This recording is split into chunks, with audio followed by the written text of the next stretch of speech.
Assalamualaikum warahmatullahi wabarakatuh. Kami dari kelompok 8 dengan beranggotakan 3 orang pemateri, yaitu yang pertama saya Sukma Eliza sebagai pemateri yang pertama, Pebi Cynthia sebagai pemateri yang kedua, Angeli Salmia sebagai pemateri yang ketiga.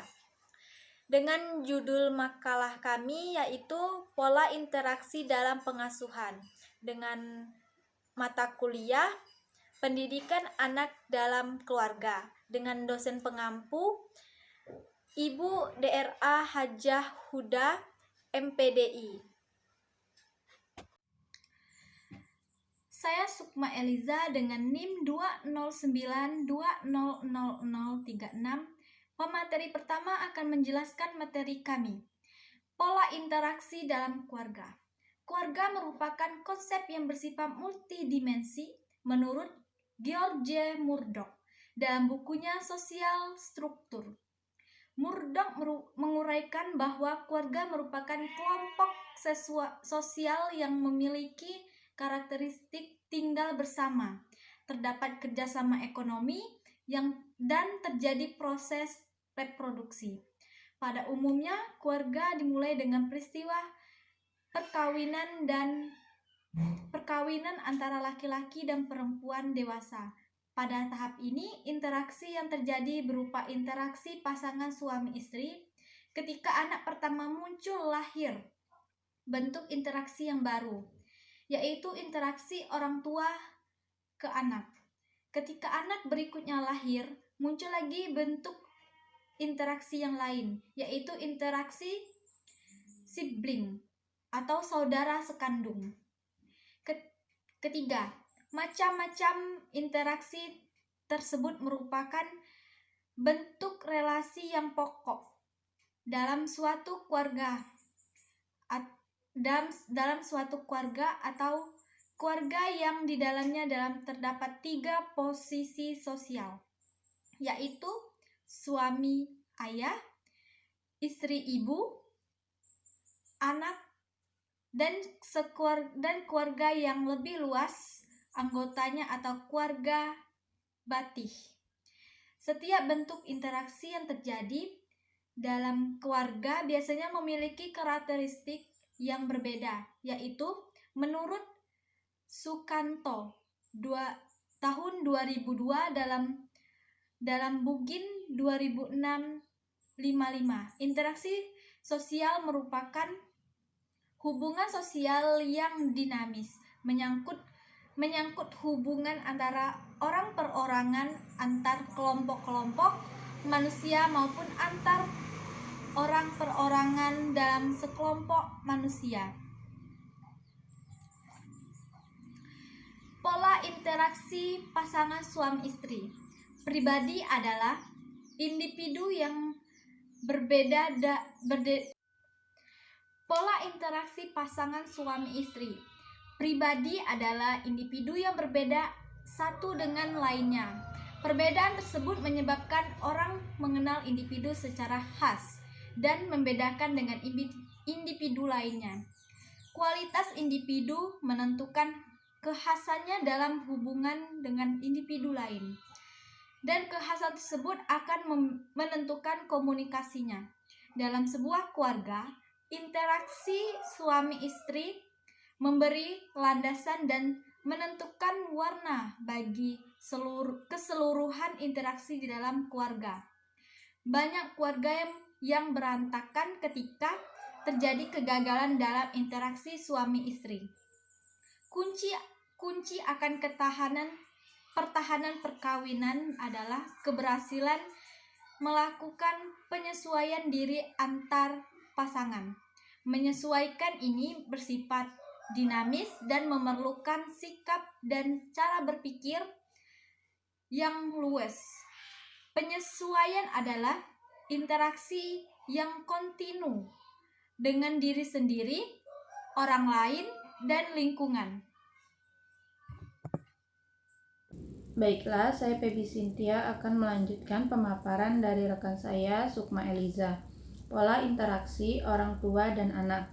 Menjadi orang tua merupakan salah satu tahapan yang dijalankan oleh pasangan yang memiliki anak. Masa transisi menjadi orang tua pada saat kelahiran anak pertama terkadang menimbulkan masalah bagi interaksi pasangan dan dipersepsi menurunkan kualitas perkawinan. Anak-anak menjalani tumbuh dan berkembang dalam suatu lingkungan dan hubungan. Thompson 2006 dalam Lestari, yaitu pengalaman mereka sepanjang waktu bersama orang-orang yang mengenal mereka dengan baik, serta berbagai karakteristik dan kecenderungan yang mulai mereka pahami merupakan hal-hal pokok yang mempengaruhi perkembangan konsep dan kepribadian sosial mereka. Perkembangan misalnya penyesuaian, kesejahteraan, perilaku, proposal, dan transmisi nilai. Jadi di dalam membina hubungan interaksi orang tua dan anak perlu adanya komunikasi. Selanjutnya, pola interaksi antara keluarga dengan keluarga lain. Selanjutnya, pola interaksi antara saudara. Para psikolog, sebagaimana halnya para orang tua, memiliki keyakinan bahwa keberadaan saudara baik kandung, tiri, maupun adopsi berpengaruh dalam kehidupan anak. Hubungan dengan saudara merupakan jenis hubungan yang berlangsung dalam jangka panjang.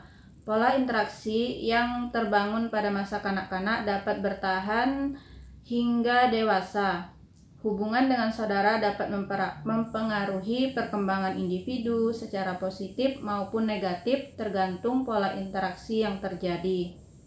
Pada masa kanak-kanak, pola interaksi dengan saudara dipengaruhi oleh 4 karakteristik yaitu yang pertama jumlah saudara, urutan kelahiran, jarak kelahiran, dan jenis kelamin.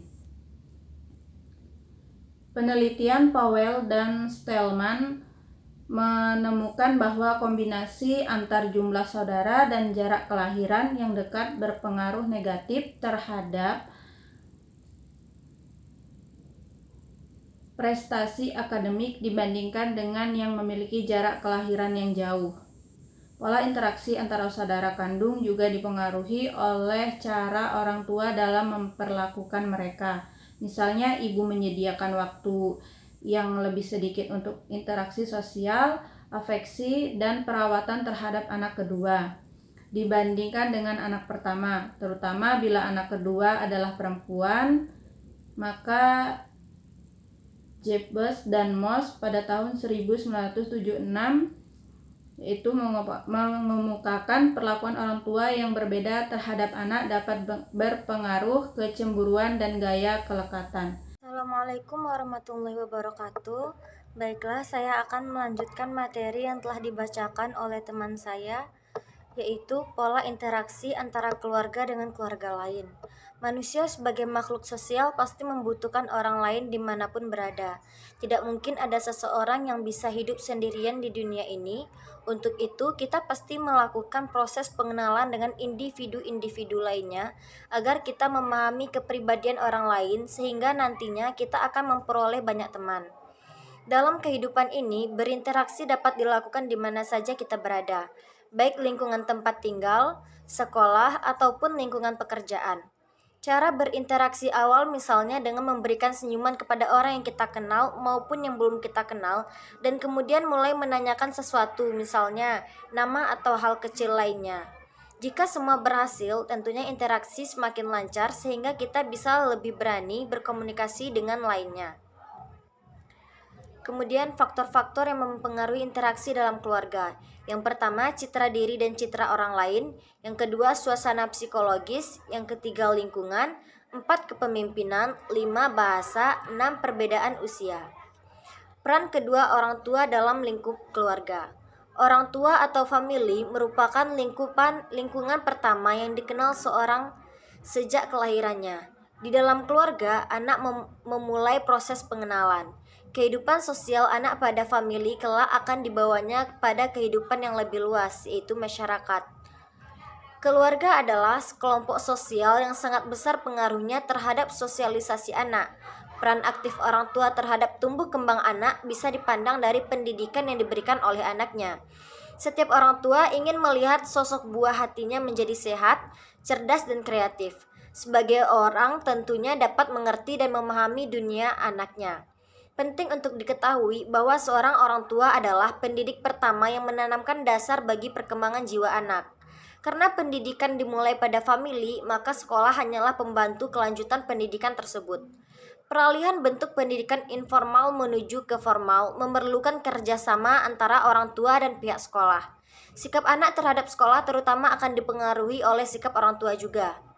Interaksi sebagai peristiwa saling mempengaruhi satu sama lain ketika dua orang atau hadir bersama. Mereka membangun suatu hasil satu sama lain atau berkomunikasi satu sama lain. Jadi, dalam setiap kasus interaksi, tindakan setiap orang buat mensugesti individu lain.